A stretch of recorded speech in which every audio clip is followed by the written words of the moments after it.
Welcome to the empowering world of Ladies Who Leap podcast, where brave souls share their remarkable journeys of venturing beyond their comfort zones to craft lives filled with passion and purpose.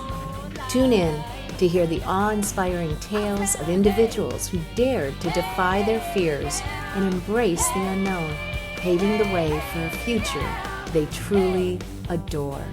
Welcome to the Ladies Who Leap podcast.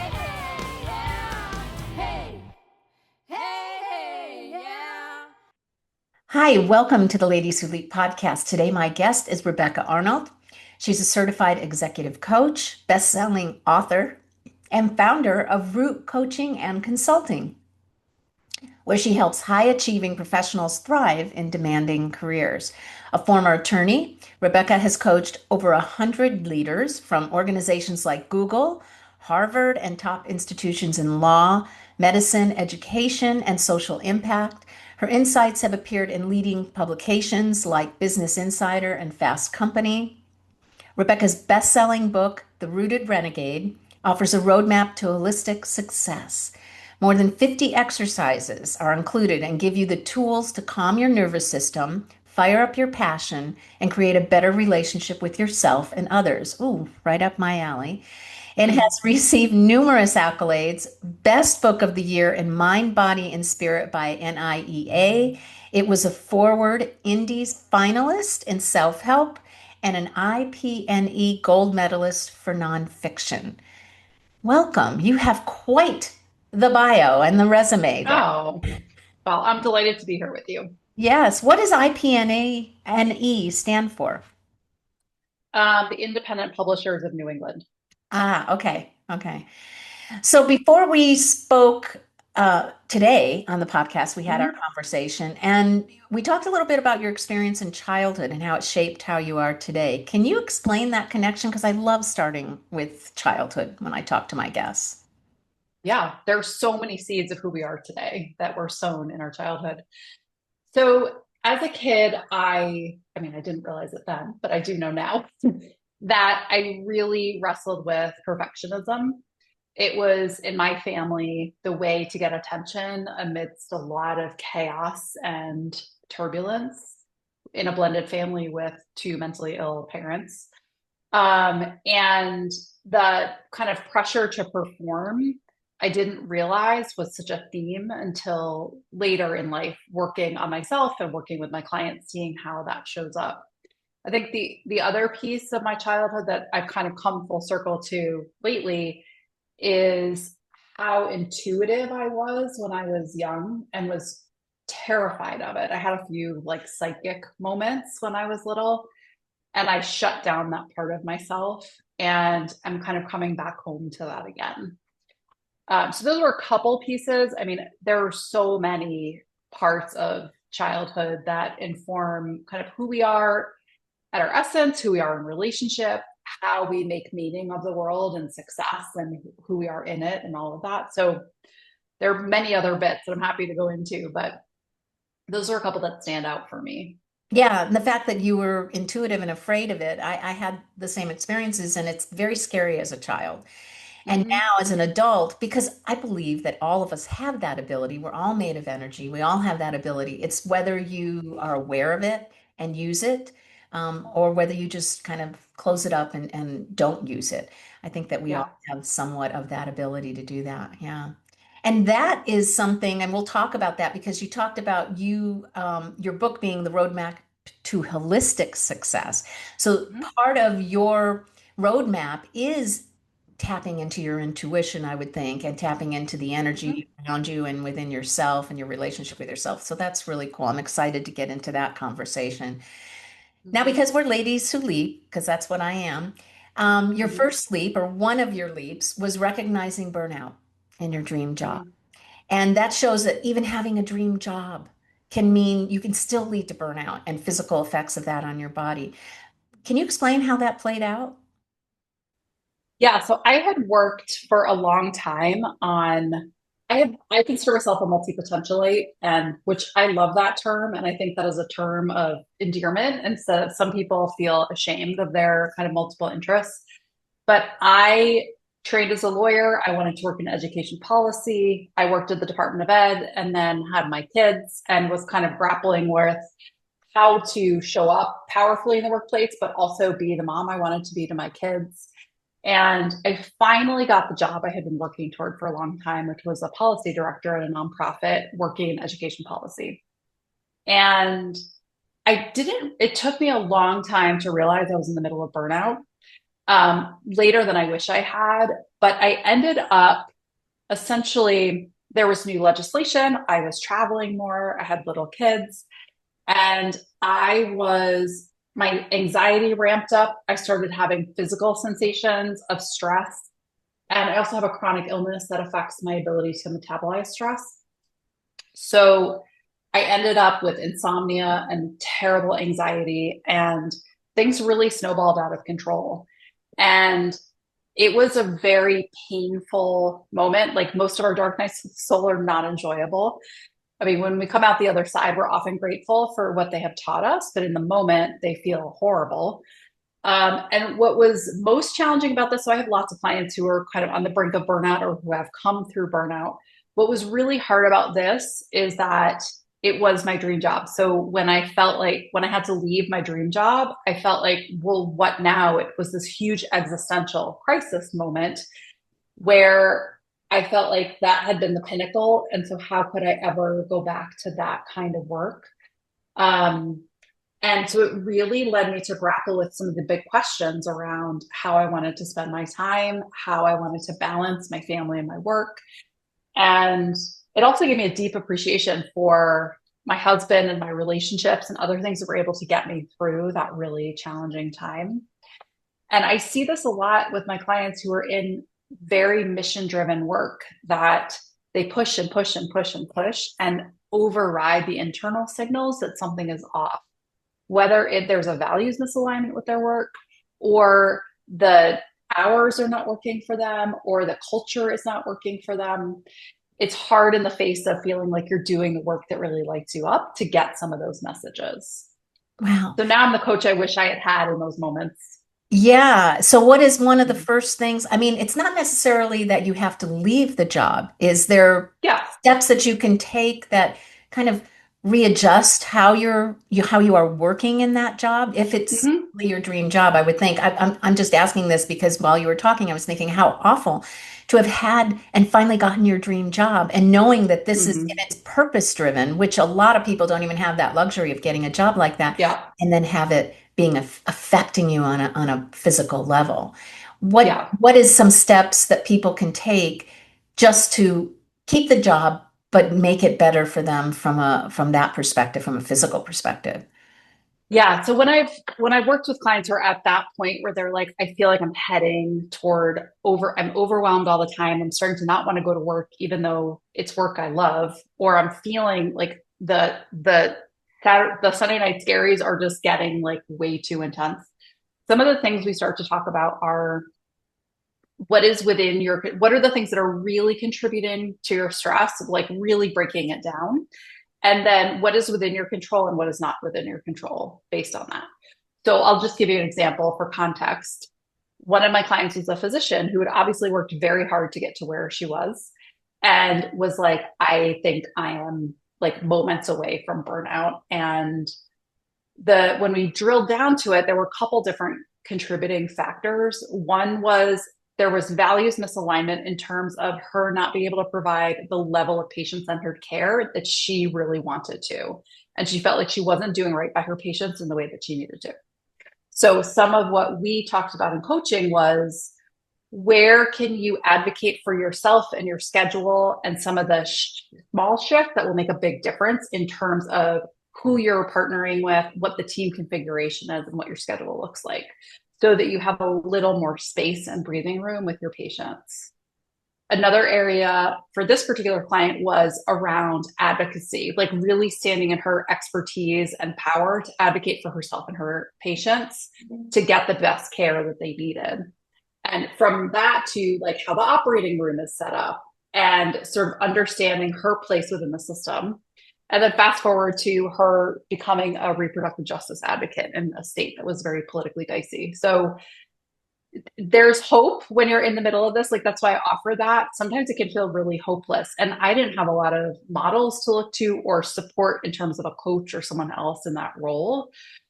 So there are lots of things that you can do. Part of it is also a question of taking a little bit of a pause, right? It doesn't have to be a big break, but it might be a week to just start asking yourself some of these bigger questions, either alone or in conjunction with a partner, a friend, someone else you trust, around like, what are the smallest changes that will make the biggest difference for me?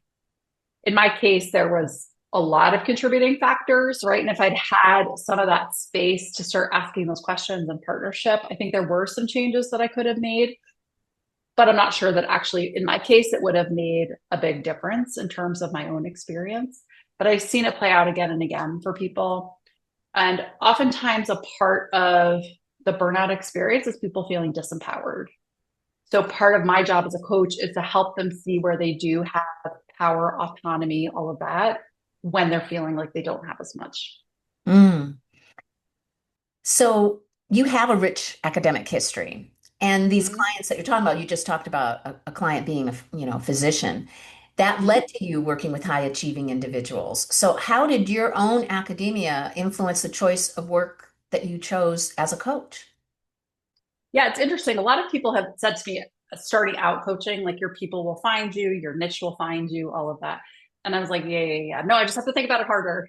And it turned out that I think actually a piece of why I jive with like Harvard physicists, for example, or like people who are very cerebral is I can sort of flex with them. So what I mean by that is a professor might be talking through an experiment or a project or a paper or a class, and I have enough capacity to sort of connect the dots for people and see the bigger picture that I can be a thought partner, even if I'm not steeped in physics or chemistry or wherever is the kind of area field that they are from. So part of it is just my own makeup in terms of my curiosity and my capacity to connect dots for people. I have ADHD, and I think this is actually one of the geniuses of ADHD for many folks is this capacity to really see connections where other people can miss them. So I think that's part of it. And I think that I can speak to, for folks who are, I know we've talked about kind of like the woo woo and the science and all of that. For people who are more cerebral, oftentimes some of the more energetic or emotional or woo woo pieces they can feel alienated from that. And so I think because I have a deeper understanding of neuroscience and science in general, I can speak to kind of the practicality of these things on a level that people really understand. So, for example, I might be working with someone who's very logical and talk about how do an experiment with them and say like, okay, so we're talking about how you want to show up in meetings differently, for example. Let's just like change our posture to be like this. How do you feel? Right? How would you feel walking into a meeting like this? And they're like, I would never, that would be terrible. That wouldn't go Yeah, well. and I Why? want for everybody that's Right? just listening, you slumped Oh, over. sorry. Yeah. Yeah. Yeah. So you slump over, you go into yourself, right? You seem like not confident. You don't want to be there. Your energy is low. And then I say, okay, just simply like roll your shoulders back, sit up a little straighter and bounce a little. And now imagine kind of walking into a conversation from this place. And they'll say, well, that makes complete sense. That would be much better. Right. So that's how just simple somatic practice or change can affect your energy, can affect how you come across, can affect your thoughts. Right. And so sometimes it's a matter of doing those crosswalks for people, speaking their language first, and then kind of helping them see kind of what the implications of some of these practices are for them. And I love, if everybody caught it, that you talked about having ADHD and how it really is a benefit to you. It's something that you've used to help your clients in the way that you work with them, and even in the clients Mm-hmm. that you've chosen to work with. I think that's fantastic. And I mean, a lot of people are like, "Oh, I have ADHD." No, there are some benefits to that. And those of us Oh, that don't absolutely. have it, don't have that ability that you just spoke about. So good for you. I'm really glad that you said that.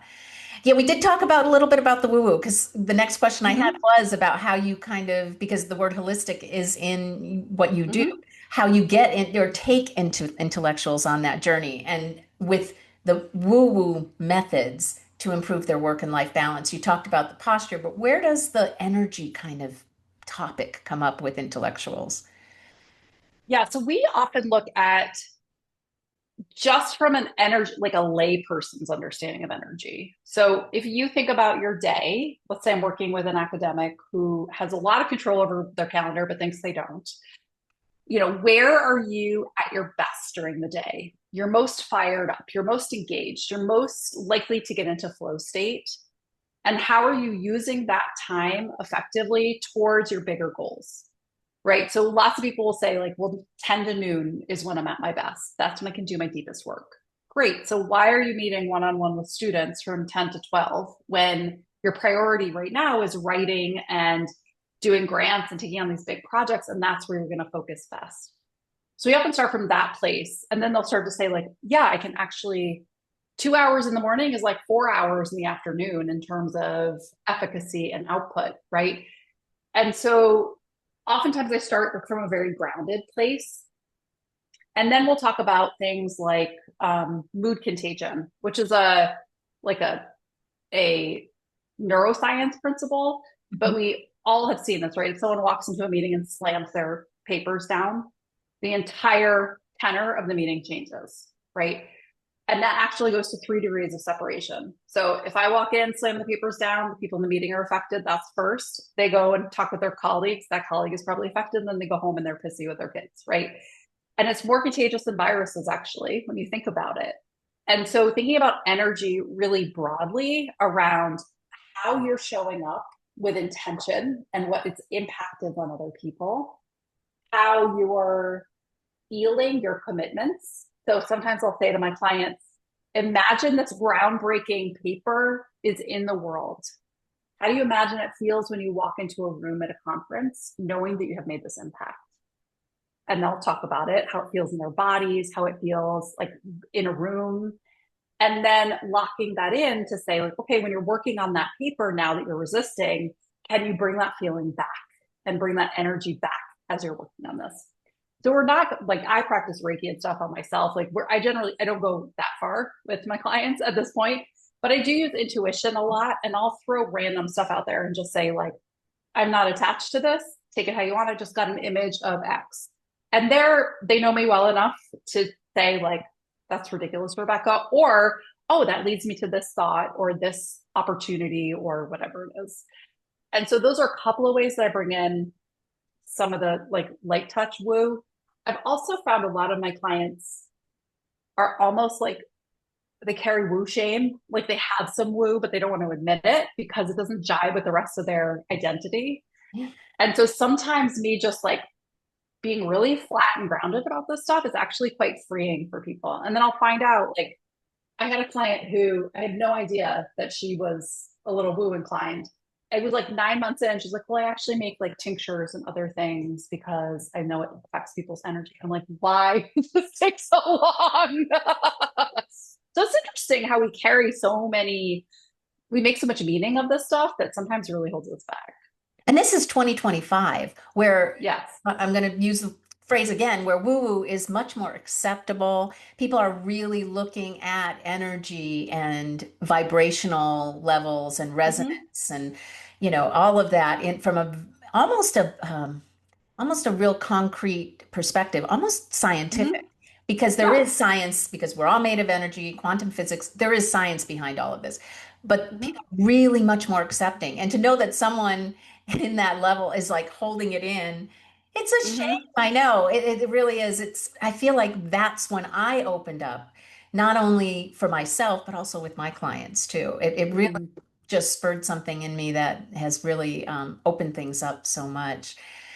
So you did talk a little bit about a chronic illness. We did talk about that. I Mm-hmm. wondered how the managing of that, you used it also to help others which maybe have the same issue and can overcome it. This is a little different from, I guess, your normal clientele, but I believe that you incorporated that in some of your work. Yeah, so it's interesting because so this chronic illness affects my adrenal glands. So your adrenal glands help process stress. And the gift of this, so I am very fortunate that in general, my condition is very well maintained with medication. And as long as I'm monitoring my stress level and taking medication and going to the doctor and checking things and all of that stuff, unless I were to have some catastrophe physically, it's generally pretty good.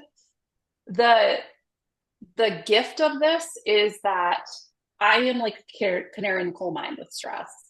And so if my body starts to feel off, or I recognize that there's more stress kind of in my surroundings, I know I have to take action because I know my body can't compensate in the way that other people's can. The consequence of that for coaching is that I am like a dog with a bone about well-being, people's well-being and health. And I think that is a leadership practice. Like your own focus on your well-being is a leadership practice. If you're taken out because of a physical or mental health challenge, it does no good to you or your team.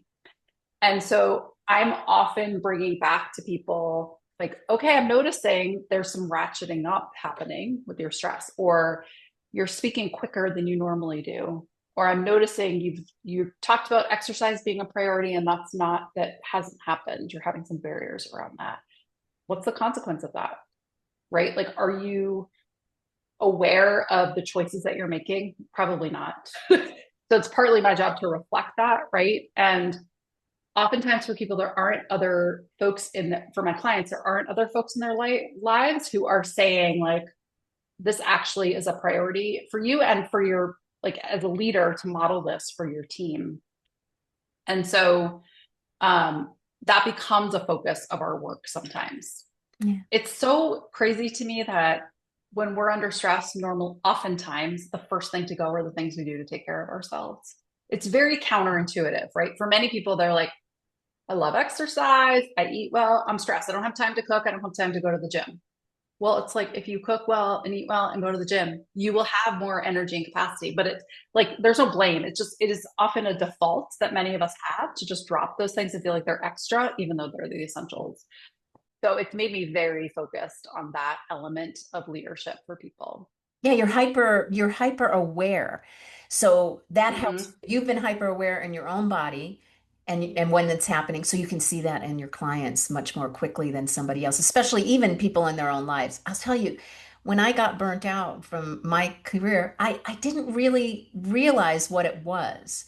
I just knew Mm-hmm. that I wasn't in the dream job that I wanted, but I realized that my physical body, I had my dentist tell me when they used to take blood pressure when you were at the dentist, and he said, your Mm-hmm. blood pressure just went up. And this was many years ago. I didn't have high blood pressure, but I was just coming from work and I would go see him to do whatever on my teeth. And he goes, whatever you're doing, you need to stop. This is going to kill you. My own Mm-hmm. dentist. I said, okay, thank you for being so aware. I did love him. I had him for many years until he retired.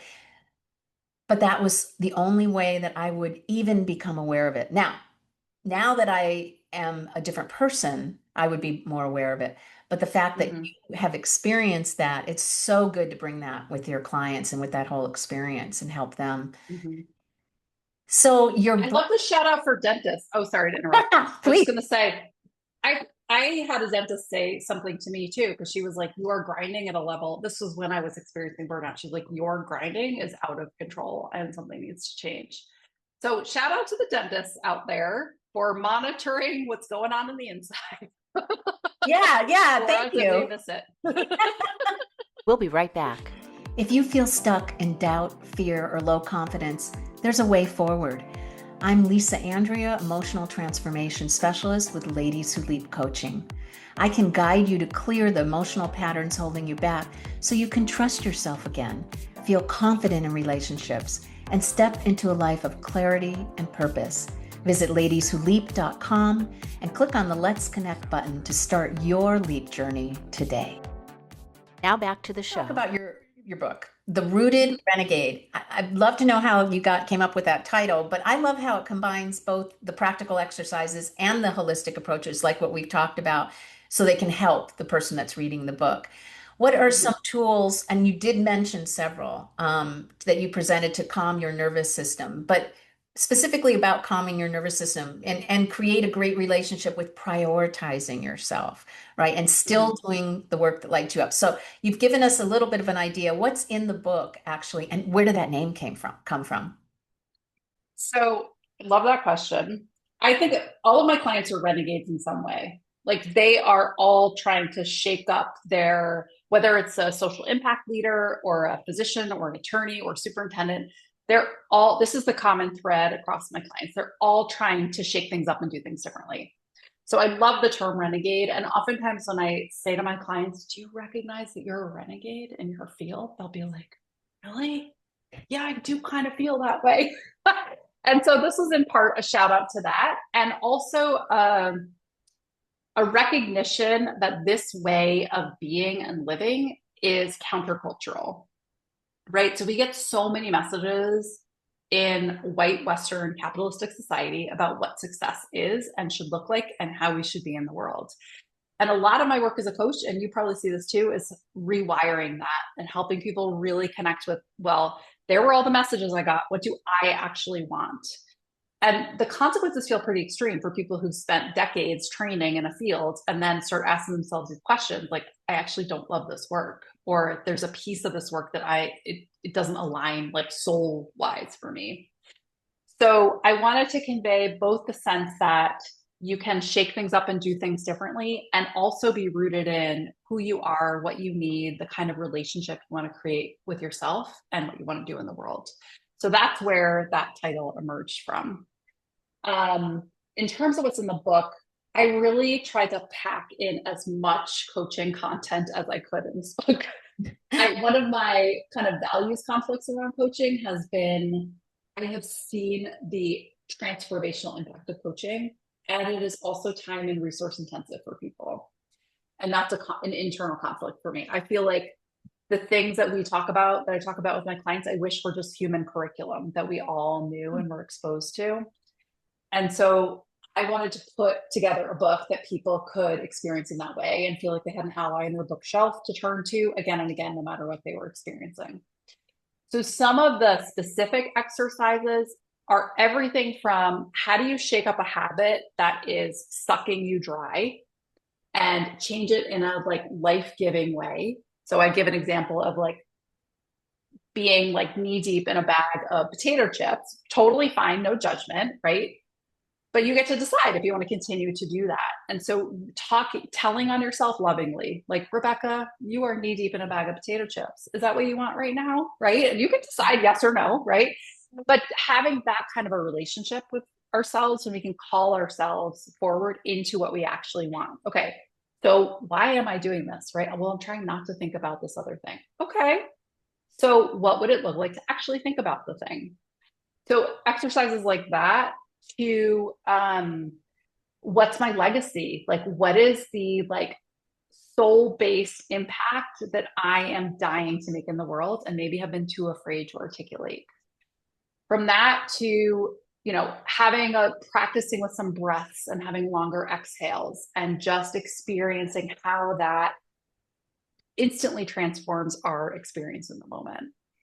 So it walks you from like, if you were just starting out and have had zero exposure to anything, to like really how you, through many, many different exercises, learn to kind of settle in and settle down into yourself, and then start to make the shifts that are more in alignment with who you want to become and the impact that you want to make in the world. So it's packed. So as you're talking, I kept thinking of these specific words. Awareness. You raise people's awareness of where they are at now. And then values. You help them to become, again, more aligned with their values. I kept hearing these things as you're talking. And there was a third thing in there right at the end. Oh, the deep breathing, which is really grounding, right? And sitting in stillness, because stillness is just as powerful as listening to something that could help you out. Just being in that, and we can call it meditation. Some people have trouble with that, but just being in some kind of stillness where you can really get inside and feel yourself and understand where you're at so you can know where you need to make the change, right? Mm-hmm. So I love that you have those exercises right there in the book. In fact, I don't know if I already got it from our first conversation. For some reason, I think Mm, I already bought it, but now I know I need to read it because I think it would be super helpful. I mean, one of the things mhm, that I do is I release the negative emotions and limiting beliefs through timeline therapy in through mm, neuro-linguistic programming. And so that in your work, you're really bringing them to that awareness as to what was that original event or what is it that's keeping them stuck, and just becoming mhm. aware of that and working on it is fantastic because it's all inside Yeah, of us. It is inside of it us. is. Yeah, I think that's one of the kind of sad parts about our programming and messaging is like we think it's out there. And part of where this book came from was the very early stages of the pandemic, me starting to like listen to people and ask myself these questions around what are we all really after here? You know, like there was so much stripped away in the pandemic. And what I really came to from that was we all just want to have this profound sense of peace, both like how we feel in our bodies, how we feel in terms of the work we do in the world, and then our relationships with ourselves and other people. That's why we go on vacations. It's why we buy things. It's why we make big transitions in our lives. And so having people know how to create that for themselves is a huge asset to folks. I think the other piece is really one of the parts of the book I've gotten a lot of feedback from folks on is this aspect of the book around forgiveness and letting go. And this is really aligned with your work. Um, I had a really tough relationship with my dad, and it was really holding me back in my relationships, but also in many different aspects of my life. And I went on this very long forgiveness journey um, to shift that, and was able to say goodbye to him in a way that really felt like it honored myself and who I want to be in the world and our relationship. And so there are just so many pieces of this that we carry around with us and have the capacity to shift internally so that we can do our work externally too. Yeah. So yeah. Yeah. And we didn't even get into your personal struggle. You talked a little bit about your family, and I'm sure that that had a huge impact on you, on healing, just like you talked about, and then being able to see it in other people and your clients. Hmm. And congratulations, because your book being on the Amazon bestseller since its release in June of 2024. I love to ask, what does it feel like doing what you were meant to do in life? And Mm. let's talk a little bit about what exactly you do. I mean, you've got the book, we've talked about, who your clients are, but what do you consider, what do you call yourself, and what do you consider that is your purpose in life? Yeah, such good questions. So I call myself a holistic leadership coach because I bring a lot of these practices together and I look at leadership very broadly. Um, the work I do with folks is really around legacy level leadership. So, not just how you make incremental shifts, but how you do the work that moves institutions, that makes a splash in the field for the betterment of humanity. And I think we all have this capacity within us. It's really not like title based, it's about what you're up to in the world and the impact you want to make. So, when I'm working with clients, we're looking at what's the vision, what is the like vision that will light them up and activate them. We're looking at where their values are, what their values are, and how they're aligned or misaligned. We're looking at mindsets that might be vestigial and holding them back. We're looking at what are the highest leverage shifts they can make in terms of their patterns and habits. So we go like deep, deep, deep, and broad, broad, broad. And so that is the kind of work that I do with folks. And it's really around self leadership when it comes down to it, because you can read the Harvard Business Review daily, right? And get lots of leadership tips. It's not about that. Anyone can do that. It's about really looking at our blind spots, figuring out how we're getting in our own way, and being unleashed from all of that so we can actually step into what our potential. Yeah, because when you, Um, oh, sorry. Go No, ahead. go ahead, please. I was going to say, because when you're working, no matter what you're doing, even at a high level or whatever it is that you're doing, it's about one-on-one relationships. It's about the Mhm. communication that you have with people. And if your own internal representation of yourself is off, then how you communicate to people is going to be off. And they may Yeah, interpret things that you really didn't mean to say. And then that can just cause, I mean, relationships and communication is so important. So it is really good. I love anyone that I've met that works with the academic world or someone at that high level in a more holistic and in that way that you're talking about, especially what you've got in the book. So, one question before I ask for your favorite quote, mantra, or positive affirmation yes. is who is it that you rely on for support on difficult days or difficult times? So myself first, and having built this skill set from being a coach and living these experiences, I also read my books sometimes. Um, and then outside of myself, friends who I'm able to be really honest with. Um, my husband, who's a great partner most of the time, I've trained him pretty well in terms of like being clear about my needs. So I'll say, like, here's what I need in this conversation. And he's really good at listening to that.